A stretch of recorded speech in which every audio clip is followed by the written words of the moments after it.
مسیح کے میٹھے اور جلالی نام میں آپ سب کی سلامتی ہو۔ یوحنا کی انجیل 11واں باب اور اس کی 26 آیت۔ جو کوئی زندہ ہے اور مجھ پر ایمان لاتا ہے وہ ابد تک کبھی نہ مرے گا۔ کیا تو اس پر ایمان رکھتی ہے؟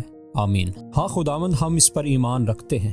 ہم ابد تک کبھی نہیں مریں گے۔ ہماری روح بدن سے جدا ہو سکتی ہے، لیکن ہماری روح خدا سے کبھی جدا نہیں کی جا سکتی، جو کہ حقیقی موت ہے۔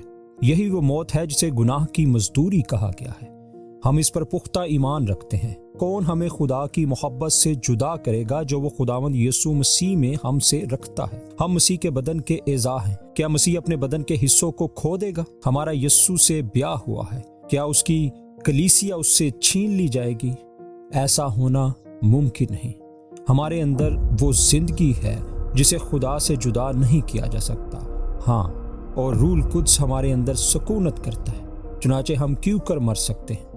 یسوع خود ہماری زندگی ہے، اس لیے ہم نہیں مریں گے، کیونکہ وہ دوبارہ نہیں مر سکتا۔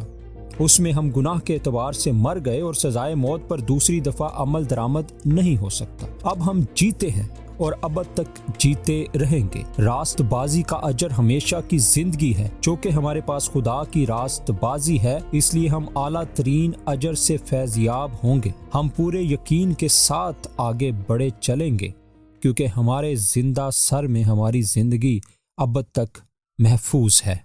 آمین۔